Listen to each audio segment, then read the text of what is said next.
दोस्त कहना गलत है, उन्हें सांप कहना सही होगा शायद, कि एक दूसरे को देखकर बिल्कुल भी खुश नहीं, है ना। एक दूसरे को देखकर बिल्कुल भी खुश नहीं, फिर भी दिखाने को गले लगाते हैं। दफ्तर में आप जिसे दोस्त कहते हैं ना, वही आपके पीठ पीछे आग लगाते हैं। अरे वाह।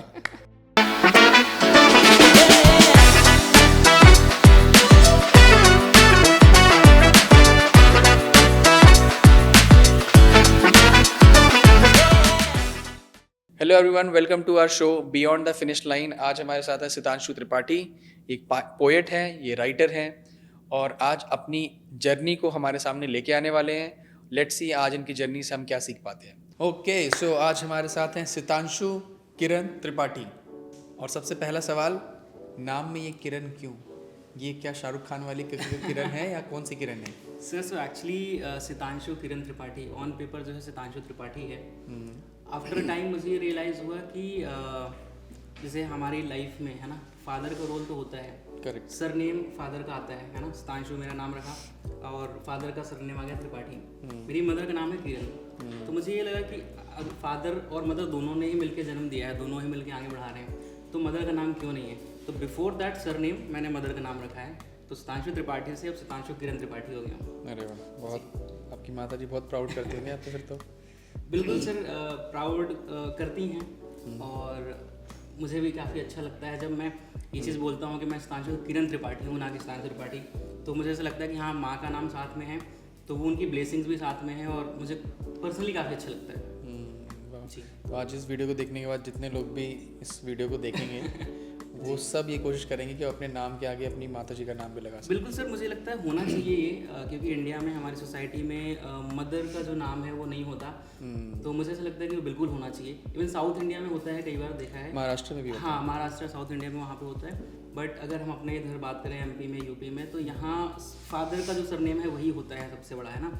इवन हमें नाम इस चीज़ से जाना जाता है कि त्रिपाठी जी का बेटा है ना। कोई ये नहीं कहता कि ये किरण जी का बेटा है ना, बहुत ही रेयर कहते हैं। तो मेरा मानना ये है कि त्रिपाठी जी का बेटा कहें, बिल्कुल ऑब्वियस बात है, I am proud on that. But on the second hand ये भी कहें कि हाँ, किरण जी का बेटा है और वो मेरे नाम के साथ रहे। वाह, अमेजिंग। तो इसी चीज़ को आगे ले जाते थोड़ा सा जानना चाहेंगे आपके बैकग्राउंड के बारे में।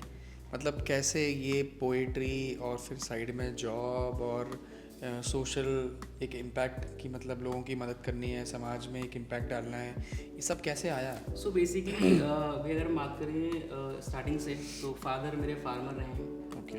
एक छोटे से गांव से, छोटे से शहर से मैं बिलोंग करता हूँ, जहाँ आज भी आप बात करो तो सड़क नहीं है, आज भी पानी नहीं है, चीज़ें नहीं है ना। मेरा एजुकेशन बहुत ही उस तरीके से था, स्कूल भी नहीं है, ऐसी सुविधाएं नहीं है। पार करके जाते बट नहीं, नदी पार करके नदी पार करके वो चीज़ नहीं थी। बट हाँ, साइकिल से जाते थे हम, 10 किलोमीटर दूर हमारी स्कूल थी। तो फादर का जो स्ट्रगल है वो मैंने देखा, है ना। और आपका फादर के बराबर लग रहा है वैसे। बिल्कुल। तो फादर का जो स्ट्रगल है जो मैंने देखा, तो उन पे मुझे एक्चुअली बहुत प्राउड फील होता है। और वो कहते हैं ना कि आप किन की तरह बनना चाहते हो, अगर वो चीज़ हो कभी, तो मैं यही कहता हूँ हमेशा, मुझे अपने फादर की तरह बनना है। उस इंसान को जो मैंने स्ट्रगल करते देखा है, उस इंसान ने जो हार्ड वर्क फैमिली के लिए एकदम पूरी तरह से, तो वो एक बहुत अलग था। तो वहाँ से मुझे चीज़ें समझ में आ गई थी, है ना। मैं आपको 2 लाइनें सुनाता हूँ कि गरीब घर का लड़का गिरते गिरते एक रोज़ अपने पैरों पे खड़ा हो गया था। गरीब घर का लड़का गिरते गिरते एक रोज़ अपने पैरों पे खड़ा हो गया था। कौन? मैं वो जो खिलौनों से खेलने की उम्र में ही बड़ा हो गया। अरे वाह, बहुत बढ़िया। तो वो चीज़ थी भैया जी, वो चीज़ थी। और उसके बाद में बीटेक करी मैंने, है ना। स्कॉलरशिप पे थी जेपी यूनिवर्सिटी से। तो स्कूल टॉपर था, 12th में टॉप किया मैंने, तो बीटेक फ्री में हो गई। ऑल दो फीस है अराउंड 15 लाख है जी जी। हाँ, तो पूरी जो बीटेक है वो फ्री में हो गई। अब क्योंकि एक कहीं ना कहीं बैकग्राउंड का जो इम्पैक्ट है वो रहता है ना। हिंदी मीडियम स्कूल से पढ़ाई की, ज़्यादा नॉलेज नहीं था चीज़ों का, घर में कभी न्यूज़पेपर नहीं आया, कभी टीवी नहीं थी, है ना। तो वो कहीं ना कहीं गैप था, है ना। उसकी वजह से समहाउ इंजीनियरिंग फील्ड में उतना ज़्यादा नहीं कैचअप कर पाया, है ना। तो फिर मैंने फील्ड चेंज किया, अभी मैं एजुकेशन सेक्टर में काम करता हूँ। और राइटिंग का जो क्रेज़ है वो वहीं से आया, क्योंकि ना तो न्यूज़पेपर था, कोई इंटरटेनमेंट का कोई साधन था नहीं, है ना। दिल टूटा था, उस पर भी हम बात करेंगे बिल्कुल। तो कोई साधन था नहीं। मुझे ऐसा लगा कि अपनी बात रखने का जो जरिया है वो यही है कि मैं कुछ लिखूं, लोगों को सुनाऊं, और हो सकता है लोगों तक मेरी बात पहुंचे, मेरा इम्पैक्ट हो, है ना। बात जैसे आपने मेरे दिल टूटने की, बिल्कुल दिल टूटा है मेरा दिल। एक बार टूटा है, बार बार टूटा है मेरा दिल, जो है हज़ारों बार टूटा है और रोज़ टूटता है। मैं बताता हूँ आपको कैसे टूटता है ना। जब भी मैं देखता हूँ कि यार किसी माँ को या अपनी माँ को जब मैं देखता हूँ कि माँ शॉपिंग गई है ना, और उनको 4,000 की साड़ी पसंद आई है, बट उन्होंने इसलिए नहीं ली वो 4,000 की कि उनको पता है कहीं ना कहीं ज़्यादा हो जाएगा, तो उन्होंने बोला भैया दूसरी दिखा दो, या जब मैंने सस्ती वाली दिखा दो। जब मैंने देखा कि फादर जो है वो हमें पढ़ाने के लिए अपने जूते सिलवा ले रहे हैं, बट हमें नए जूते ले रहे हैं, हमारे एजुकेशन में इन्वेस्ट कर रहे हैं, वहाँ मुझे बुरा लगता है, दिल टूटता है। जब मैं देखता हूँ किसी लड़की कोई छेड़ रहा है, वहाँ दिल टूट जाता है ना। जब मैं देख रहा हूँ कि जैसे अभी आपने केस देखा होगा अतुल सुभाष का, है ना, बैंगलोर का, तो उस तरह के जब केसेस देखता हूँ तो भी मेरा दिल टूटता है। दहेज की कोई बात करता है या दहेज लेता है, या कोई लड़की की शादी इसलिए नहीं हो रही क्योंकि दहेज नहीं दे पा रहा फादर, वहाँ दिल टूटता है। और जिस दिल की आपने बात करी वो दिल भी टूटा है ना। वैसे मैं इस पर एक चीज़ आपको एक लाइन में आपको सुनाता हूँ कि एक मिनट, हाँ कोई काट देंगे बाद में। हाँ, तो इसमें मैं आपको एक लाइन सुनाता हूँ, जैसे आपने कहा दिल टूटने पे, है ना, कि वक्त थोड़ा ज़्यादा होता और मंजिल तक जाने की तैयारी ना होती। ओके। वक्त थोड़ा ज़्यादा होता और मंजिल तक जाने की तैयारी ना होती, मैं भी इश्क करता अगर सर पर जिम्मेदारी ना होती। अरे वाह, बहुत ही शानदार। तो इश्क हुआ था? इश्क कहें आप या गलती कहें, अच्छा गलती भी होती है। हाँ होती है, ये उम्र ऐसी है कि इस उम्र में ये गलती होती है अक्सर। तो बिल्कुल ही क्या जो पूरा हो जाए, वो इश्क ही क्या जो पूरा हो जाए। और मेरा जो टैग लाइन है वो भी अधूरा पन्ना है। अच्छा। तो हाँ, मेरी जैसे बुक भी आ रही है तो वो भी अधूरा पन्ना के नाम से ही है। बहुत सारी कब लॉन्च हो रही है आपकी बुक? मोस्ट ऑब्वियसली सर हम प्लान कर रहे हैं फैब एंड तक जो है लॉन्च हो जाएगी। पब्लिशिंग पे है और फैब एंड तक लॉन्च। क्या है कंटेंट बुक में? उस पे अगर हम क्यों हमारे व्यूअर्स को बुक पढ़ें? जी, सो बेसिकली उस पे बहुत सारी चीज़ों पर मैंने बात की है, सोशल इश्यूज़ पर बात की है। बहुत सारे मेरे ऐसे सवाल होते हैं जिनका जवाब सोसाइटी के पास नहीं होता, समाज के पास कई बार नहीं होता। जैसे हम बात करें कि लड़का लड़की में जो डिफरेंस है ना, लड़की को क्यों आप कह रहे हो कि घर में रहो, है ना, और लड़के को आप कोई रोक टोक नहीं है ना। या और भी चीज़ों की हम बात करें तो जो दहेज है ना, वो लड़की वाले क्यों दे रहे हैं, या लड़की को उन्होंने पढ़ा दिया तो वो अब दहेज भी दें अपने शादी के लिए, या जो लड़का है अगर वो जॉब नहीं कर रहा है तो उसकी शादी क्यों नहीं हो रही है। तो बहुत सारे सोशल इश्यूज़ हैं। पीरियड्स हैं, गर्ल्स के जो पीरियड्स हैं, हमारी सोसाइटी अभी भी उसकी बात नहीं करती है ना। तो उन चीज़ों की मैंने बात की है पोइट्री के फॉर्म में। अपार्ट फ्रॉम दैट बहुत सारी मोटिवेशन की बात की है कि कैसे हम खुद को मोटिवेट करेंगे जब हम परेशान होते हैं, कोई हमें दिक्कत होती है ना। इश्क मोहब्बत की भी बातें हैं क्योंकि अधूरा पन्ना नाम है, तो इश्क मोहब्बत की बातें बेशुमार हैं। एक छोटी सी शायरी माँ के लिए। माँ के लिए मैं क्योंकि आपने बहुत सारी एक शायरी, हाँ एक शायरी में माँ से एक्चुअली मेरी शिकायत है, पता है आपको? अच्छा। माँ से मेरी शिकायत है, ऑल्दो माँ से बहुत प्यार है, पर एक शिकायत है, मैं आपको सुनाता हूँ कि छोटी छोटी बातों में दिल टूट जाता है, तूने मुझे इतना कच्चा क्यों बनाया। अच्छा। कि छोटी छोटी बातों में दिल टूट जाता है, तूने मुझे इतना कच्चा क्यों बनाया। झूठ बोलता हूँ तो आंखें साथ नहीं देती, तूने मुझे इतना सच्चा क्यों बनाया। और एहसान तेरे लाखों हैं पर शिकायत एक है, माँ तुझे पता था ना दुनिया बहुत बुरी है, फिर तूने मुझे अच्छा क्यों बनाया। ये मैंने तब लिखा जब दुनिया में दोस्तों में हर जगह आपको धोखे मिल रहे हैं और आपको ऐसा लगता है कि मैं बहुत सीधा हूँ, मैं इनकी तरह क्यों नहीं हूँ, मैं इतना वो बोल नहीं पा रहा हूँ, या मैं धोखा नहीं दे पा रहा हूँ लोगों को, क्योंकि आज के टाइम में धोखे का ज़माना है ना। या मैं स्मार्ट बहुत ज़्यादा नहीं हूँ। तो कहीं ना कहीं ऐसा लगता है कि हमारी जो परवरिश है ना वो बहुत ईमानदारी से जी, हमारी जो परवरिश है बहुत ईमानदारी से हुई है। वो फैक्ट में बोलना चाह रहा हूँ कि हम बेईमानी नहीं कर पाते हैं, क्योंकि हमारी जो परवरिश है बहुत ईमानदारी से हुई है। हमें बहुत उस तरीके से पाला गया है कि रूल जो है उन्हें मानना है, भगवान है, खुदा है, वो देखता है। बट जब मैं एक्चुअल दुनिया में आया ना, मुझे ऐसा लगता है कि भगवान है, वो देखता है, पर बाकी क्यों नहीं देख रहे हैं, वो हमें ही देखेगा। तो वो चीज़ है, सबको देखता है, वैसे सबको देखता है। और वही जी, कुछ को रियलाइज हो जाता है, कुछ को नहीं, कुछ को बिल्कुल सही बात है, बिल्कुल, है ना जी। तो अभी क्या करना चाह रहे हो आगे? पोइट्री में ही आगे करियर लेके जा रहे हो? आप जॉब भी कर रहे हो, आई थिंक जॉब भी अलग एरिया में है जी, और लिख भी रहे हो। थोड़ा सा अपने बैकग्राउंड के बारे में और बताओ, पोइट्री से रिलेटेड, मतलब जी, क्या क्या किया है? पोइट्री से रिलेटेड भी अगर हम बात करें तो जैसे मैंने एक लाइन लिखी थी कि घर तक नहीं आता था अखबार, तो मैंने अखबार को ही घर बना लिया। तो ये मैंने तब लिखी थी जब इंडिया में ऐसा कोई हिंदी न्यूज़पेपर नहीं होगा, भास्कर, पत्रिका, अमर उजाला, जिसमें मेरी पोइट्रीज नहीं पब्लिश हुई होंगी, है ना। घर तक कभी न्यूज़पेपर आता नहीं था, फादर ने कभी न्यूज़पेपर या मैंने कभी नहीं पढ़ा घर पे लाके, है ना, क्योंकि वो बहुत बैकग्राउंड वो बहुत पिछड़ा हुआ था। तो मेरा बहुत मन था जब मैं देखता था लोगों की फ़ोटोज़ न्यूज़पेपर पे कि एक दिन मेरा भी यहाँ पर होना चाहिए, फोटो होना चाहिए। और भगवान की माँ पिता की रहम से ऐसा टाइम आया कि कोई ऐसा न्यूज़पेपर नहीं होगा इंडिया में। यूएस से कई बार बहुत सारे न्यूज़पेपर हैं, हम हिंदुस्तानी करके है, वहाँ पब्लिश हुआ। अपार्ट फ्रॉम दैट पोइट्री की बात करें तो बहुत सारे ओपन माइक्स किए हैं, बहुत सारे इवेंट्स किए हैं, आज तक में भी परफॉर्म किया है अभी पिछले महीने।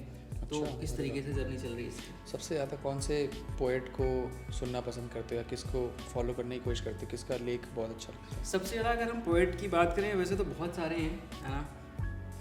गुलजार साहब भी पसंद हैं काफ़ी, है ना। और अगर गुलजार साहब की पोइट्री हर किसी को समझ नहीं आती, ऐसा लोग कहते हैं। बिल्कुल बिल्कुल सही बात है। गुलजार साहब हैं, कितनी सच है, बिल्कुल बहुत सच है ये। गुलजार साहब हैं, जॉन एलिया साहब हैं, इनकी पोइट्री को समझने के लिए बहुत नॉलेज कम, दर्द ज़्यादा चाहिए आपको, तो वैसा है। पहले दर्द पैदा करना पड़ेगा। पहले दर्द पैदा करना, शायरी का है ही भैया, शायरी जो है वो दर्द पे ही है। और दर्द है तो शायरी समझ में आएगी, फील होगी, क्योंकि शायरी जो है वो जो सामने वाला बोल रहा है ना, वो किसी और कॉन्टेक्स्ट में बोल रहा है, जो सुनने वाला है वो किसी और कॉन्टेक्स्ट में केवल समझता है ना। तो वो सेम ही लाइन पे दोनों तभी आएंगे जब दोनों को सेम पेन होगा, सेम दर्द होगा, तो वो चीज़ है।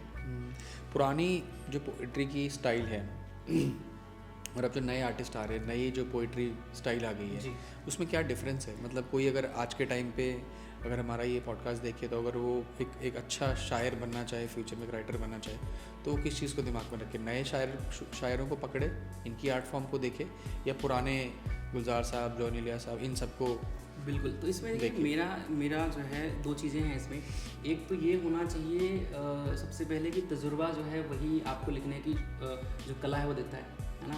जिसको जितना तजुर्बा है, जो जितना फील कर पा रहा है, जो जितना इमेजिन कर पा रहा है, और इमेजिन भी तभी कर पाएगा जब उसको उस तरह तजुर्बा होगा। अगर कोई बहुत रिच है ना, उसको हम बोले कि आप कुछ गरीबों के ऊपर लिखो, कुछ बातें करो उस पर, तो शायद नहीं कर पाएगा, क्योंकि वो करोड़ों की प्रॉपर्टी में है, तो वो नहीं बात कर पाएगा। तो वो बात वही कर पाएगा जो उस फील्ड से है। अगर हम बात करें सीधा कनेक्ट कर पाएगा। हाँ बिल्कुल। अगर हम बात करें अपने बॉलीवुड में, आप पंकज त्रिपाठी जी को देखिए, है ना, तो उनकी जो एक्टिंग है वो दिखती है कि ये ग्राउंडेड है बंदा, और ग्राउंड से लेके कैसे चीज़ें कर रहे हैं, है ना। तो नवाजुद्दीन, बिल्कुल बिल्कुल बिल्कुल, है ना। और वहीं स्टार किड्स हैं, तो उन्हें भी आप देख सकते हैं, है ना। तो शायरी अगर करनी है तो पहला तो तजुर्बा होना चाहिए, जो ज़रूरी है मेरे हिसाब से। दूसरा, अगर सुनना है, पुराने लोगों को भी सुने, नए लोगों को भी सुने, और कोशिश करें, क्योंकि पुराने जो लोग हैं वो लीजेंड हैं, है ना। अभी जो है वो तो बच्चे हैं, ठीक है, तो उनकी तरह कुछ करने की कोशिश करें। क्योंकि एक मैंने सुना था कहीं ऐसे, है ना, कि ज़रूरी नहीं है कि आप लाइफ में कुछ अलग करो, है ना। जो चीज़ चल रही है ना उसमें कुछ अलग कर दो, है ना। ऐसा नहीं कि कुछ यूनिक आइडिया लेके आओ, कुछ बहुत अलग सा कुछ फोड़ दो, है ना, वैसा नहीं करना है। जो चीज़ें मार्केट में है उसको थोड़ा सा बेटर तरीके से कर दो, चल जाएगी। तो वो चीज़ है।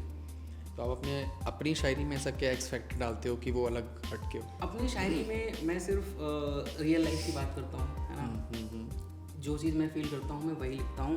और इवन मैं शायरी नहीं कहता, मैं ये कहता हूँ कि मैं शायरी नहीं तजुर्बे लिख रहा हूँ। तो मैं जो फील करता हूँ वही मैं लिखता हूँ। जैसे अभी हम वर्किंग है ना, जॉब करते हैं, माँ से सबकी बात होती है। आजकल वर्किंग में भी वर्क लाइफ कल्चर, अभी कुछ दिन पहले EY के एक एम्प्लॉय ने सुसाइड किया था। बिल्कुल। उसके बाद से ये वर्क लाइफ का एकदम बाढ़ सी आ गई सोशल मीडिया पे।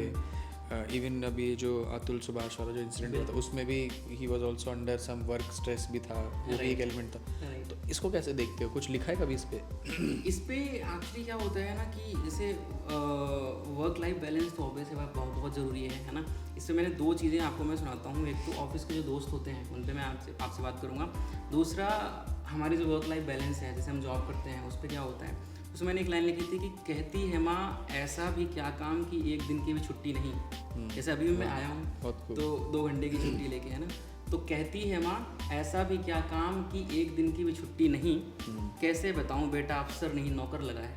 अरे वाह, बहुत तो ये चीज़ें है ना। दूसरी, ऑफिस में जो दोस्त हैं भैया, है ना, दोस्त कहना गलत है, उन्हें सांप कहना सही होगा शायद, है ना। वही जब तुमने पहले बोला था कि दोस्त है, तो मैं बोलने वाला था बिल्कुल कि दोस्त होते नहीं ऑफिस में, दोस्त नहीं होते, सांप होते हैं, है ना।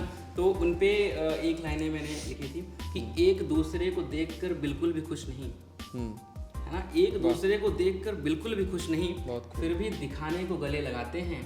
दफ्तर में आप जिसे दोस्त कहते हैं ना, वही आपके पीठ पीछे आग लगाते हैं। अरे वाह, तो ऐसे होते हैं। ये तो सच है, बिल्कुल, ये बात तो बिल्कुल तुमने सही एकदम लाइनों में डाल दिया। हाँ। और दोस्तों की बात चली रही है, तो रियल लाइफ में भी दोस्त जो है ऐसे खास कुछ है नहीं, है ना। क्योंकि अभी जो टाइम है वो ये ना कि सबको काम करवाना है, अपने काम की दुनिया है ना। तो उस तरीके की दोस्ती है ना। दोस्त कुछ ऐसे भी दोस्त होते हैं, हर किसी की लाइफ में होते हैं, जिनका कॉल एक टाइम पे आता है या वो तभी आपको कॉल करते हैं जब उन्हें काम होता है ना। तो उस पर भी मैंने कुछ ऐसा लिखा था कि, और ये आप रिलेट कर पाएंगे काफ़ी अच्छे तरीके से। आपकी अभी तक सारी शायरियाँ मैं रिलेट कर पाया हूँ जी। तो दोस्तों मैंने लिखा था कि मेरी ही कमाई कहाँ कैसे किस पे उड़ा दी, बाप की तरह सवाल करते हैं। अरे वाह, है ना, होते हैं ना दोस्त ऐसे कि मेरी ही कमाई कहाँ कैसे किस पे उड़ा दी, बाप की तरह सवाल करते हैं। कुछ दोस्तों से बस इतना सा रिश्ता है, उन पे पैसे नहीं होते तो वो कॉल करते हैं। अरे तो ये चीज़ है। और पैसे लेके फिर आप उन्हें कॉल करते हैं, पैसे लेके मेरे वापस कर दो। हाँ, पैसे लेके फिर हम कॉल करते रहते हैं और बात कभी हो नहीं पाती है ना। तो उस चीज़ पर भी मैंने लिखा था कि इज्जत आत्मसम्मान और कुछ लाख गवा कर मिली है ये सीख। इज्जत आत्मसम्मान और कुछ लाख गवा कर मिली है ये सीख। दोस्त किसी को उधार मत देना, ज़्यादा है तो दे देना भीख। क्योंकि उधार आप उतना ही दो जितना आपको अगर वापस ना मिले तो आपको प्रॉब्लम ना हो। नेकी करो कुएं में डाल। बिल्कुल बिल्कुल, है ना, उसे आप भूल जाओ ताकि बुरा ना लगे। बिल्कुल। और उससे ज़्यादा दो तो फिर स्ट्रेस ही होगा। हाँ, स्ट्रेस ही हो जाएगा। बहुत खूब जी। त्रिपाठी जी बहुत अमेजिंग आदमी है। आप पंकज त्रिपाठी को फॉलो करते हैं? पंकज त्रिपाठी को मैं फॉलो करता हूँ और मैं बहुत एडमायर करता हूँ, मैं सुनता हूँ उनकी एक्टिंग। कौन सा पार्ट उनका बहुत अच्छा लगता है, एक्टिंग वाला या फिर जो उनकी रियल स्टोरी है वो मुझे काफ़ी अच्छी लगती है। इवन दो बहुत सारे हैं, जैसे आपने नवाजुद्दीन की बात करी है ना, तो ये जो लोग हैं जो ग्राउंड से उठ के आए हैं, जिन्होंने वो लाइफ देखी है, नवाज भाई, मनोज वाजपेयी, राजपाल यादव, तो इनसे बहुत कनेक्ट कर पाता हूँ और इनकी चीज़ें मैं सुनता रहता हूँ। इनका कोई इंटरव्यू कहीं मिल गया, कहीं कोई पॉडकास्ट मिल गया, तो बिल्कुल मैं सुनता रहता हूँ और कोशिश करता हूँ कि कुछ ना कुछ वहाँ से सीखूँ मैं। इस तरह से आगे का क्या सोचा है, कैसे मतलब आगे 1-2 साल में अपने आप को जॉब और ये पैरेलली दोनों चीज़ें चलाना है कि कुछ रेवोल्यूशनरी करने वाले हो? आगे का ऐसा भी है कि जॉब जो है वो करनी पड़ेगी, क्योंकि घर का बड़ा लड़का हूँ मैं, है ना। अच्छा। और जिम्मेदारियाँ हैं। जी, जिम्मेदारियाँ हैं। घर से मैं आया था, है ना, तो पेरेंट्स की भी बहुत सारी उम्मीदें थी, उनके भी बहुत सारे सपने हैं, तो वो पूरे करने हैं, है ना। तो पोइट्री में और शायरी में पैसा नहीं है? पोइट्री और शायरी में पैसा है, इसमें टाइम देना पड़ेगा, लगना पड़ेगा। कहीं ना कहीं उतना टाइम मैं नहीं दे पाता जॉब की वजह से या और इन चीज़ों की वजह से, रिस्पॉन्सिबिलिटीज़ जो है ना। क्योंकि ये जैसे मैं बड़े शहर में आया ना, छोटे शहर से, तो बहुत सारे सपने, मेरे सपने बहुत बड़े हैं, है ना, तो बहुत सारे सपने और उससे ज़्यादा जिम्मेदारियाँ लेके आया हूँ, है ना।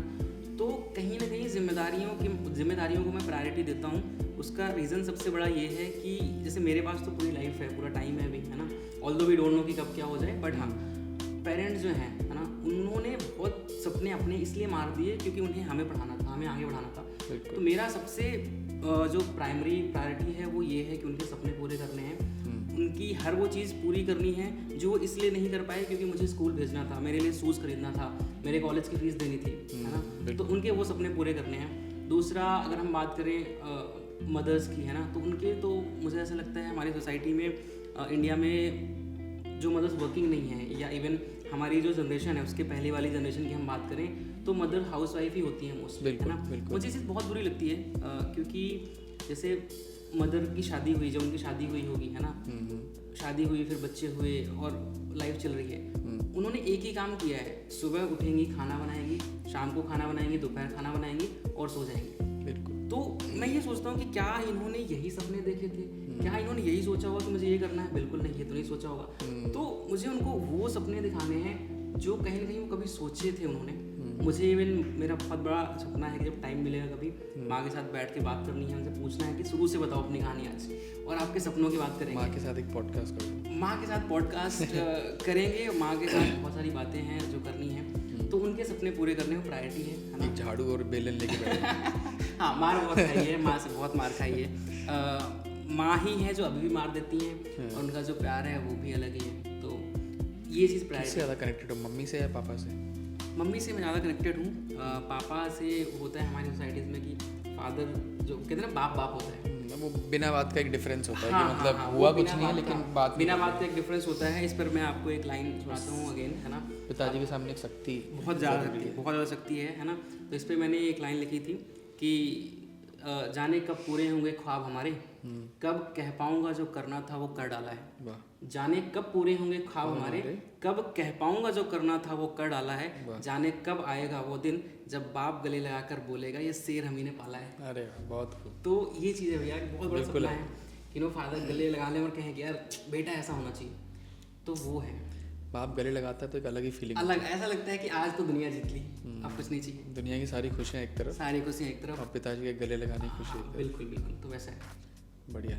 तो त्रिपाठी जी, आगे का जो आपका फ्यूचर है, या फिर एक और बात करना चाहता हूँ मैं, एक दिमाग में क्वेश्चन आया कि जो हमारा यूथ है जो शायर बनना चाहता है या पोइट्री लाइन में जाना चाहता है, बिकॉज आजकल कंटेंट क्रिएशन एक बहुत बड़ी इंडस्ट्री बन गई है, बहुत अच्छा। तो उन लोगों को कितना टाइम देने की ज़रूरत है, या वो कैसे सीखें, कहाँ से सीखें, पढ़ के सीखें, लिख के सीखें, किसी को सुन के सीखें, 1 घंटा देना चाहिए, 2 घंटा देना चाहिए, कितना मतलब अमूमन एक शायर बनने के लिए टाइम तो देना पड़ेगा, बिल्कुल टाइम देना पड़ेगा।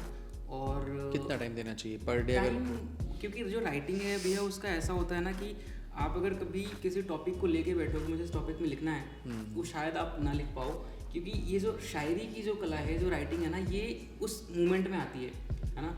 तो इसके लिए वैसे मेरी पर्सनली अगर मैं बात करूँ तो कोई टाइम डिसाइड नहीं है। जैसे अभी हम यहाँ बैठे हैं, कोई चीज़ क्लिक करेगी, उसको मैं लिखूंगा और वो शायरी बन जाएगी। उस टॉपिक को मैं बाद में याद करके सोचूंगा कि लिख दूँ, तो वो शायद नहीं बन पाएगा। तो वो एट द मोमेंट होता है। टाइम देना चाहिए, लोगों को पढ़ना चाहिए, बड़े शायरों को पढ़ें, उन पर ध्यान दें, है ना, और ख़ुद भी ट्राई करें, कई चीज़ें लिखें। 2 तरह के शायर होते हैं, कुछ जो सीखते हैं दूसरों को पढ़ के करते हैं, है ना, दूसरे अपना एक्सपीरियंस लिखते हैं, जो मैंने आपको बताया, है ना। जैसे मेरे से भी लोग पूछते हैं कि तुम कैसे लिखते हो, किसको पढ़ा है, क्या किया है ना।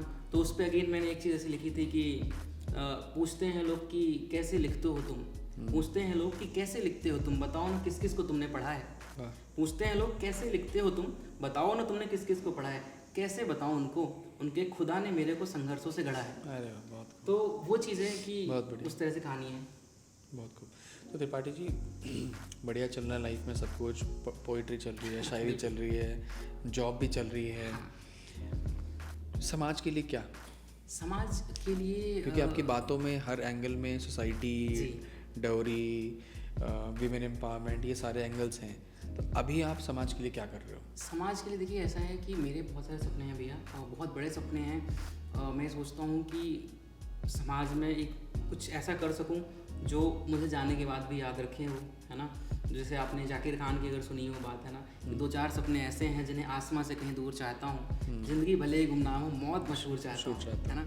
तो सोसाइटी से बहुत सारी शिकायतें हैं मेरी, है ना। सवाल हैं एक्चुअली, शिकायतें तो कम, सवाल हैं बहुत सारे, उनके जवाब ढूंढ रहा हूँ और कोशिश कर रहा हूँ कि उन पर मैं बात करूँ, आगे लोगों को मैं हेल्प करूँ, ठीक है। जैसे आपने डॉरी की बात करी, है ना, दहेज की, तो वो भी एक बहुत गलत एंगल है कहीं ना कहीं, जो है दहेज। और दहेज लेनी चाहिए, मेरा मानना है दहेज लेनी चाहिए, है ना। मेरी शादी होगी, मैं भी दहेज लूँगा। दहेज में क्या लूँगा वो मैटर करता है ना। अगर मैं ये कहूँ कि मुझे आप गाड़ी दे दो, मुझे आप पैसा दे दो, तो ये जो चीज़ें हैं ना, जो गाड़ी है, पैसा है या गोल्ड्स हैं, ये वही इंसान मांगता है जो खुद नहीं कर सकता। मुझे ऐसा लगता है कि जो पैसा है, क्योंकि मेरी जो जर्नी स्टार्ट हुई थी 0 से स्टार्ट हुई थी, है ना। फादर साहब फार्मर थे, 3,000-4,000 रुपये घर की इनकम थी, है ना। आज हम कई बार लाखों की भी बात करते हैं, हज़ारों की बात करते हैं। तो मुझे ऐसा लगता है कि अगर मैं किसी फादर को बोलूँ कि आप मुझे 10 लाख 20 लाख इतना अमाउंट दे दो, बिल्कुल देगा, उसको अपनी बेटी के लिए देना है गाड़ी, पर उसमें मैंने इसलिए मांगा क्योंकि मेरी औकात नहीं हो लेने की, है ना। तो मुझे ऐसा लगता है कि ये जो चीज़ें हैं ना, ये आज नहीं तो कल मैं बना लूँगा, ठीक है। तो मैं क्या मांगूंगा, अगर मेरी बात हो कहीं कि कभी दहेज में, मैं क्या मांगूंगा, 3-4 चीज़ें होंगी जो मैं मांगूंगा। पहली चीज़ तो ये कि जो लड़की के पेरेंट्स हैं उनका हेल्थ इंश्योरेंस होना चाहिए, नहीं है तो वो कराएं। क्यों?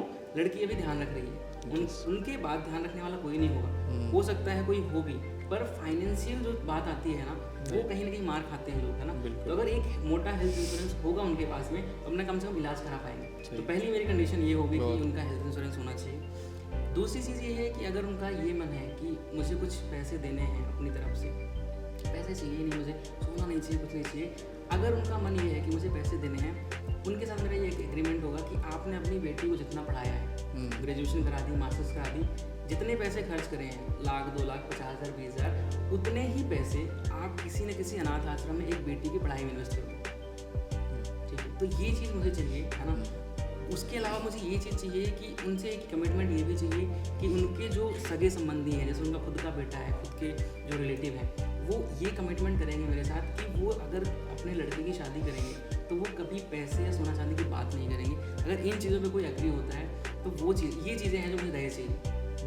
तो जितने भी लोग ये वीडियो देख रहे हैं, स्पेशली लड़कियाँ, तो ध्यान से ये 3 पॉइंट सुन लेना दोबारा से, बिकॉज जब बाद में कभी शादी होगी तो हम त्रिपाठी जी को पकड़ सकते हैं कि इन्होंने अपनी कोई प्रॉमिस तोड़ा तो नहीं है। हाँ बिल्कुल बिल्कुल सर। तो ये चीज़ें हैं क्योंकि देखिए सोसाइटी हमारी कहीं ना कहीं बहुत गलत डायरेक्शन में जा चुकी है। आज भी अगर हम बात करें ना, अगर लड़का होता है किसी को, है ना, बहुत धूमधाम से पार्टी होती है। अब मुझे लगता है कि अब थोड़े चेंजेस आ गए, चेंजेस हो गए हैं, बहुत सारे चेंजेस हो गए हैं, लोग अवेयर हो रहे हैं, एजुकेट भी हो रहे हैं, बट कहीं ना कहीं एक जो नीश इंडिया है, थोड़ा सा गांव का जो इंडिया जो है, आउट्स, हाँ वो वहाँ पर आज भी डेवलप नहीं हुआ है। जो रूरल एरियाज हैं, बिल्कुल ही गाँव। तो मेरा ये मोटिव है कि कहीं ना कहीं उनको एक मैसेज जाए कि लड़की जो है बोझ नहीं है, उस पर आप काम कर सकते हो। मेरा मानना ये है कि लड़के से ज़्यादा खुशी आपको लड़की होने पे होना चाहिए, है ना। क्योंकि कहते हैं कि जो लड़का होता है भाग्य से होता है, लड़की सौभाग्य से होती है। बिल्कुल। तो आपके सौभाग्य अच्छे थे तब लड़की, तब जाके लड़की है ना। तो वो चीज़ है। बिल्कुल। जानवरों से प्रेम नहीं है आपको? जानवरों पूरे डिस्कशन में आपने कहीं भी जानवरों का जिक्र नहीं किया। जानवरों से प्रेम है ना। जैसे वैसे अभी तो मैं बहुत कुछ नहीं कर पाया हूँ, है ना। बहुत छोटी उम्र में कहूँ या बहुत सारी जिम्मेदारियाँ हैं साथ में, तो हम लोगों का एक ग्रुप है जहाँ पर हम NGO का भी काम करते हैं, ठीक है। तो जैसे जानवरों हैं, गाय हैं, डॉग्स हैं, है ना। मुझे डर लगता है, बहुत डरता हूँ मैं, ठीक है, बट प्यार उतना ही है। अगर उन्हें दर्द है तो मुझे बुरा लगता है, या उन पर किसी ने गाड़ी चढ़ा दी या किसी ने मारा तो मुझे बहुत बुरा लगता है। स्ट्रीट डॉग्स या स्ट्रीट एनिमल्स के लिए हमने स्टार्ट किया था बीच में, उनको एक पट्टा जो है ऐसा हमने पहनाया लाइट वाला गोल्डन जो कलर का लाइट कलर। हाँ, कुछ स्टार्टअप आया तो वो स्टार्टअप था, वो हमने अपने से नया NGO भी है काफ़ी मैंने वीडियोस देखी। बिल्कुल बिल्कुल बिल्कुल। तो हमने खुद से स्टार्ट किया था कि हम जो भी जिस भी स्ट्रीट डॉग को या स्ट्रीट एनिमल को देखेंगे उसे हम वो पहनाएंगे ताकि वो एक्सीडेंट से एटलीस्ट बच सके, सामने वाले को दिख सके कि हाँ ये है, तो सेफ रह सके। तो अभी चल रहा है? हाँ अभी चल रहा है, बशर्ते जैसे मैं यहाँ पे हूँ तो टाइम कम दे पाता हूँ, है ना। जॉब है और फिर बहुत सारी चीज़ें हैं, जब भी वक्त मिलता है तो वो चीज़ मैं करता हूँ। इवन मैं आपको एक चीज़ और बताऊँ, जैसे यहाँ दिल्ली NCR में पार्टी करते हैं लोग, क्लब जाते हैं, शराब पीते हैं, है ना। अभी तो न्यू ईयर हुआ ही है। न्यू ईयर हुआ है, अभी क्रिसमस था, है ना। बहुत सारे नशे करे लोगों ने, शराब पी। मेरे ऐसे कोई शौक नहीं है ना, मेरे अलग नशे हैं, है ना। जैसे आपका क्रिसमस था, न्यू ईयर था, मैं जब दोस्त पूछते हैं क्लब चलोगे, पार्टी चलोगे, मैं मना कर देता हूँ, नहीं मेरे पे काम है यार, मैं नहीं जाऊँगा। उनके जाने के बाद में मैं निकलता हूँ, और जो बच्चे हैं जो सड़क पे बच्चे घूमते रहते हैं, पेन बेच रहे हैं, कुछ मांग रहे हैं मार्केट में, उन सबको मैं इकट्ठा करता हूँ। 10 से 20 बच्चे इकट्ठा करूँगा, उनके साथ स्पीकर बजा के डांस करूँगा, मस्ती करूँगा, और उनके साथ बैठ के मैं लंच करता हूँ या डिनर, जो भी टाइम रहेगा, वो जो खाने के लिए कहेंगे वो खाऊँगा। तो इस तरह से मेरा बर्थडे मनता है, इस तरह से मेरा न्यू ईयर मनता है, इस तरह से मेरा जो है क्रिसमस मनता है। सोसाइटी से और लोगों से बहुत कनेक्टेड है आप। इसके पीछे क्या रीज़न रहा है? कोई स्टोरी, कोई किस्सा? इसके पीछे अगेन क्योंकि पीछे अगर हम जाएं, बैकग्राउंड ऐसा था, फादर साहब की सिचुएशन थोड़ा सा फाइनेंशियली हाथ बहुत टाइट थे, तो मैंने 1 रुपए का स्ट्रगल भी देखा है ना। तो जब मैं देखता हूँ ना किसी को कुछ करते हुए या फाइनेंशियली वीक है वो, तो मुझे वो चीज़ वहाँ लेके जाती है ना। कहते हैं ना कि आप कहीं भी पहुँच जाओ, कुछ भी कर लो, अपना ग्राउंड नहीं भूलना चाहिए, कहाँ से हो वो नहीं भूलना चाहिए। तो मैं वहाँ पहुँचता हूँ, मुझे लगता है कि यार ये कहीं ना कहीं मेरी भी सिचुएशन थी, फादर ने इतनी मेहनत की नहीं की होती तो शायद हम भी यहीं पे होते। तो अगर मैं कुछ कर सकता हूँ तो इनके लिए करना चाहिए, तो वो एक सबसे बड़ा रीज़न है। कहते हैं मुश्किल वक्त कुछ को सिखा देता है, हाँ, बिल्कुल। वही मुश्किल वक्त कुछ को और रूड और ज़्यादा ख़राब बनाए। बिल्कुल बिल्कुल सही बात है, बिल्कुल सही। आपको मुश्किल वक्त ने बहुत सिखाया है, बहुत समझाया है, बहुत सारी चीज़ें करी हैं। वही मैंने कहा कि मेरी उम्र से पहले ही मैं बड़ा हो गया था, तो वो चीज़ कहीं ना कहीं सही है। मैं कभी किसी स्पोर्ट्स में एक्टिव नहीं था, मुझे ऐसा लगता है कि शायद ही मैंने मतलब इस जनरेशन का हूँ मैं, अभी 25 साल का हूँ, इस जनरेशन में शायद ही कोई ऐसा हुआ जिसने क्रिकेट ना खेला हो, जिसके पास बैट ना रहा हो, बॉल ना रही हो। मैं वो हूँ, है ना। क्योंकि मेरे को समझ में आ गया था कि यार घर की चीज़ें ख़राब हैं, घर को सही करना है ना, इनको कहीं ना कहीं आगे लेके जाना है, घर पहली प्रायोरिटी। हाँ, तो उस पर मैं लग गया बचपन से ही, और वहीं पे लगा रहा फिर भी। बिल्कुल। तो जितने भी लोग ये वीडियो देख रहे हैं जो एक मुश्किल वक्त से निकलते हैं और गलत रास्ते पकड़ लेते हैं, हाँ। जैसे आजकल मैंने देखा है, कुछ हुआ, सुसाइड कर लिया, कुछ गलत हो गया, या कई बार बच्चे एडिक्शन के रास्ते पे चले जाते हैं, कुछ स्मोकिंग करना, दारू पीना, नशे करना स्टार्ट कर देते हैं। तो उनके लिए एक बहुत बड़ा मैसेज रहेगा कि मुश्किल वक्त से बाहर निकलना चाहिए और मेहनत करनी चाहिए। बिल्कुल मेहनत करनी चाहिए, क्योंकि मेरा मानना ये है कि अगर आप नशे करोगे या सिगरेट पियोगे, शराब पियोगे, आपको घंटे 2 घंटे का नशा हो सकता है, आप एंजॉय कर सकते हो, उसके बाद आप फिर ज़िंदगी का होना चाहिए। हाँ एग्जैक्टली, नशा जो है ज़िंदगी का करो, जिम्मेदारियों का करो, और इस चीज़ का नशा करो कि मुझे पेरेंट्स को आज नहीं तो कल प्राउड फील कराना है। हाँ, जब वो माँ हक करेगी आपको ये कहते हुए कि ये मेरा बेटा है, जब बाप हक करेगा कि मेरा बेटा है ना, उस टाइम दुनिया के सारे नशे जीरो हो जाएंगे। तो वो नशा करना चाहिए। और कोई ऐसी इतनी मुश्किल है नहीं। लोग बहुत परेशान होते हैं लाइफ में, मैं भी परेशान होता हूँ। मेरा सिर्फ एक ही मानना होता है कि यार ज़िंदगी बहुत खूबसूरत है, जीते हैं इसको, एंजॉय करते हैं। क्योंकि भैया जैसे हम कहते हैं कि हमारे लोग रोते हैं कि हमारे पास पैसा नहीं है, हमारे पास गाड़ी नहीं है, हमारे पास बंगलो नहीं है ना। मैं इन चीज़ों के लिए कभी नहीं रोता। उसका रीज़न ये, मैं एक्चुअली ये हमेशा कहता हूँ, मैं आपको बता दूँ, मैं ये चीज़ हमेशा कहता हूँ कि I am the happiest, richest and luckiest person in this universe. वो मैं क्यों कहता हूँ? मैं लकीस्ट इसलिए कहता हूँ क्योंकि मेरे हाथ पैर सलामत हैं, मैं स्वस्थ हूँ, है ना, मुझे कोई प्रॉब्लम नहीं है ना, तो मैं लकी हूँ। मेरे से लकी कोई है ही नहीं, मैं ये मानता हूँ, है ना। मैं हैप्पीएस्ट इसलिए कहता हूँ क्योंकि मेरे माँ बाप हैं, वो खुश हैं, वो सलामत हैं, है ना। और रिचेस्ट मैं इसलिए कहता हूँ खुद को क्योंकि मुझे ये पता है कि मैं भूखा नहीं मरूँगा। मुझे अंबानी नहीं बनना है, पर मुझे ये पता है कि मैं भूखा नहीं मरूँगा। माँ बाप ने इतना काबिल कर दिया, तो that is reason I am richest. वो चीज़ें इतनी अच्छी फिलॉसफी कैसे आई लाइफ में? फिलॉसफी लाइफ में लोगों को सुनना, लोगों को पढ़ना, ऐसे लोगों से कनेक्टेड रहना। जैसे आपकी भी मैं बात करूँ, आपकी भी जर्नी बहुत अमेजिंग है, मैंने आपके बारे में बहुत कुछ पढ़ा है, देखा है। तो आप बिल्कुल, तो आप जैसे लोग इंस्पायर करते हैं, है ना। हर दिन कुछ ना कुछ सीखने की कोशिश में रहता हूँ, सीखता रहता हूँ। कोई लाइफ का एक ऐसा मोमेंट होता है ना सबके कि मतलब वो बहुत अच्छा मोमेंट होता है, बहुत बुरा मोमेंट होता है जी। आपकी लाइफ का एक कौन सा ऐसा मोमेंट रहा है जो बहुत अच्छा है, मतलब हम काउंट करेंगे उसे one of the best memory of our life? One of the best memory of my life अगर मैं कहूँ आपको, अगेन मैं पेरेंट्स पे ही आ जाऊँगा क्योंकि वही मेरे सबसे मेन रहेंगे। 12th में मैंने स्कूल टॉप किया, है ना। अच्छा। और स्कूल टॉप करने के बाद में पिताजी किसी फंक्शन में गए हुए थे, है ना। तो वहाँ पर ये बात हो रही थी ग्रुप में कई लोगों में कि अच्छा फला स्कूल में सितांशु त्रिपाठी नाम के लड़के ने टॉप किया है ना।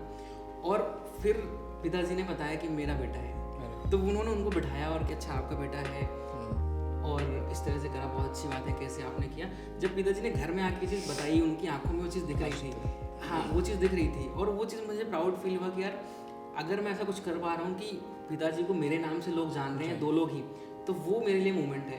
तो वो मोमेंट था, मैं चाहता हूँ वो मोमेंट मैं फिर से जीऊँ कभी ना कभी, और बिल्कुल होगा, देखते हैं जब भी होता है। सबसे मतलब एक होता है ना कि एकदम ऐसा मोमेंट जिसमें हम बिल्कुल वर्स्ट पे थे। बिल्कुल वर्स्ट पे मोमेंट की अगर मैं बात करूँ तो ऐसे मोमेंट तो बहुत सारे हुए हैं लाइफ में। कोई एक ऐसा कहानी, कोई किस्सा, कोई बिल्कुल जब हम वर्स्ट पे हाँ अपने होते हैं लाइफ के और फिर वहाँ से हम कम बैक मारते हैं दोबारा से। बिल्कुल। तो एक टाइम ऐसा था क्योंकि जैसे मेरी फैमिली बैकग्राउंड तो बहुत ही वैसा था, मैंने आपको बताया ना। ग्रेजुएशन मैंने की, इंजीनियरिंग की मैंने, है ना, बीटेक की, सारी चीज़ें अच्छी थी, घर में बहुत बढ़िया था, सब कुछ थे। उसके बाद मेरी जॉब नहीं लगी, है ना, अनएम्प्लॉयमेंट, है ना। 5-6 महीने, साल भर का एक ऐसा ड्यूरेशन था, मैं डिप्रेशन में चला गया। मुझे ऐसा लगा कि मैं क्या कर रहा हूँ, मैं कुछ नहीं कर पाया। लोग कोई कह रहा है स्कूल टॉपर है, मतलब एक टाइम ऐसा था जब लोग कहते थे कि इसके जैसे बनो।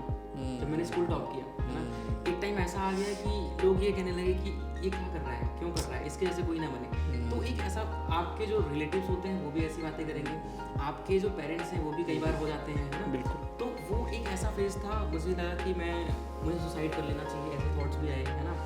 और बहुत ही डिप्रेशन में चला गया, बहुत परेशान हुआ।